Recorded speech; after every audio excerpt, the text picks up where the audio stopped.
Hi friends, అందరికీ శ్రీరామనవమి శుభాకాంక్షలు.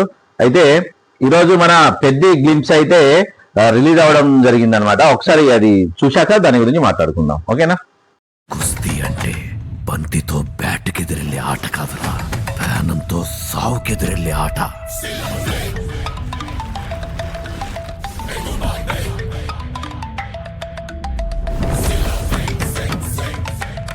ఇప్పుడు చెప్పు, ఉంటావా పోతావా?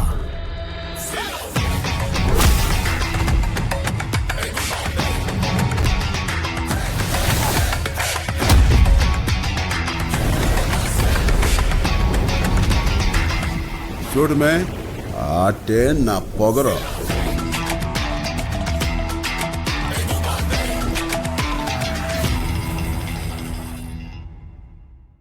చూశారు కదా, కుస్తీ అంటే బంతితో బ్యాటుకు ఎదురెళ్ళే ఆట కాదురా, ప్రాణంతో సావుకు ఎదురెళ్ళే ఆట అనే డైలాగు ఒక భారీ ఎత్తున ఉందన్నమాట. అంటే ఇక్కడ హీరోని రెచ్చగొట్టే వాక్యాలు ఇక్కడ ఒక విలన్ చేస్తాడనమాట.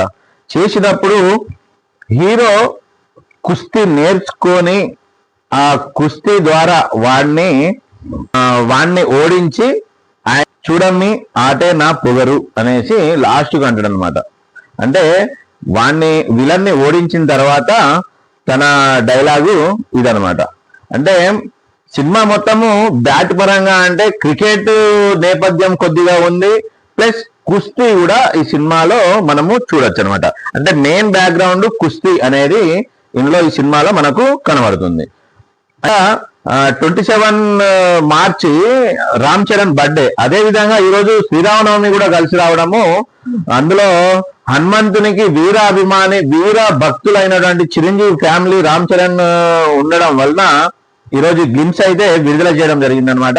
అయితే ఇందులో పోస్టర్ డిజైన్ ఇవన్నీ చూస్తుంటే హనుమంతుని గెటప్ లో రామ్ చరణ్ ని మనకు ఇక్కడ చూపించే విధానం చాలా ఆకట్టుకుంది అనమాట. హాలీవుడ్ లో ఇప్పటి వరకు ఇటువంటి బాడీని కలిగిన హీరోని ఈ విధంగా ఒక స్టార్ హీరోని చూపించే విధానము ఈ టాలీవుడ్ లో ఇదే ప్రథమం అనేసి నేను అనుకుంటున్నా.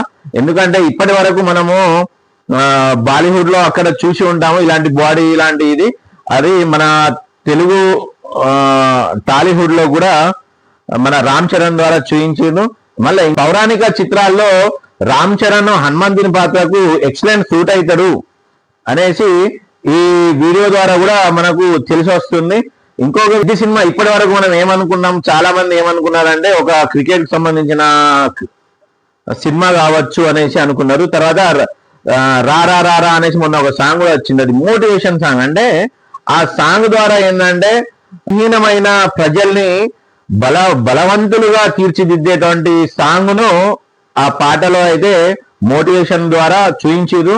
ఆ పాట ఈ సీన్ ఇవన్నీ చూస్తూ ఉంటే ఏంటంటే ఒక గ్రామీణ ప్రాంతంలో జరిగిన కథ అనేసి క్లియర్ గా అర్థమవుతుంది. అంటే గ్రామీణ ప్రాంతం నుంచి ఇంకెక్కడెక్కడికి వెళ్తుందో ఏమో అయితే మనకు ఇంకా క్లారిటీ సినిమా చూస్తే గానీ అర్థం కాదు. ఎందుకంటే సినీ మేకర్స్ మనకు అంటే ఈ డైరెక్టర్ బుచ్చిబాబు అయితే ఇప్పటి వరకు ఇవే చూపించిండు. నెక్స్ట్ ఈ సినిమా అయితే April 30 నాడు అయితే రిలీజ్ కాబోతుంది అనమాట. ట్రిబుల్-R తర్వాత దురంధర్ ఈ సినిమాలు, పుష్ప సినిమా, ఇవన్నీ రికార్డులు అయితే బ్రేక్ చేసే సినిమా ఈ పెద్ద సినిమా అవుతుందనేసి నేనైతే అనుకుంటున్నా మిత్రులారా. ఇంకోటి సినిమా చూశాక దీని గురించి మనం పూర్తిగా మాట్లాడుకుందాం. అప్పటి వరకు అయితే మన ఈ గ్లిమ్స్ అయితే చూసి ఎంజాయ్ చేయండి. ఇప్పటికే సినిమా పార్ట్ 1 పార్ట్ 2 ఉంటది అనేసి నాకైతే అనిపిస్తుంది. ఇంకొకటి కూడా ఏమనిపిస్తుంది అంటే ఈ మధ్య కాలంలో సినిమాలు 3 గంటలు 4 గంటలు కూడా నడుస్తున్నాయి. ఎందుకంటే ఆ రన్ టైము అంతవరకు ఉంటుంది. ఎందుకంటే ఒక్కసారి ఆ సినిమా మనకు థియేటర్ లో కూర్చోబెడితే 4 గంటలు కాదు 5 గంటలు కూడా చూసే ఓపిక జనాలకు వచ్చింది. ఎందుకంటే అలాంటి స్టోరీ, అలాంటి కథనము, అలాంటి ఫ్రేమ్స్ ఆ సినిమాలో ఉండడం వలన మనము అన్ని గంటలు ఆ సినిమాలు హాల్లో కూర్చొని చూస్తున్నాం. కాబట్టి నాకు తెలిసి ఒకవేళ ఉంటే 3 నుంచి 4 గంటల మధ్యలో ఈ సినిమా స్టోరీ నడుస్తుంది.